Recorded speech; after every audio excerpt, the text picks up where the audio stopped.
मुंबई महानगरपालिका ही देशाची सर्वात श्रीमंत महानगरपालिका मानली जाते आणि याच मुंबई महानगरपालिकेवरती सत्ता मिळवण्यासाठी सगळ्याच राजकीय पक्षांमध्ये कशी चढाओढ रंगली ते आपण पाहिलं।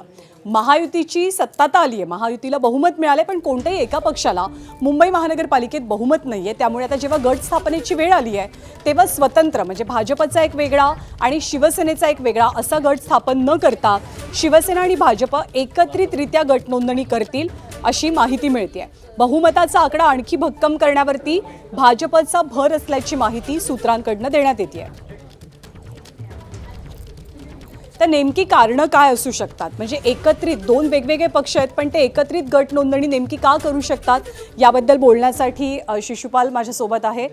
शिशुपाल अर्थातच आउटपुट टीमचा महत्त्वाचा मेंबर आणि 0 आवर आणि त्याचबरोबर कॉफी विथ कौशिकचा प्रोड्युसर।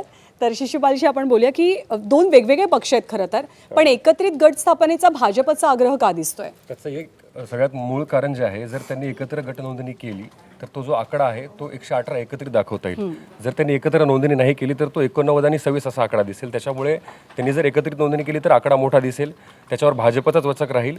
आणि दुसरा सगळ्यात महत्त्वाचा मुद्दा जो आहे, जर ते एकत्र झाले तर शिंदेचे जे काही नगरसेवक आहेत त्यांनी भविष्यात काही वेगळा निर्णय घ्यायचा विचार जरी केला तरी ते करू शकणार नाहीत, कारण महाराष्ट्र राज्याचा डिस्क्वालिफिकेशनचा जो कायदा आहे त्या कायद्यानुसार भाजपचंच त्याच्यावर वचक राहील आणि ह्या 29 नगरसेवकांना त्यांच्यासोबत राहावंच लागणार आहे। दुसरं, हे 118 झाल्यामुळे वेगवेगळ्या समित्यांमध्ये जे नंबर्स आहेत ते जास्त मिळतील आणि त्यांचे विधेयक असतील, त्यांच्या गोष्टी असतील त्या मंजूर करण्यासाठी हा आकडा मोठा ठरतो।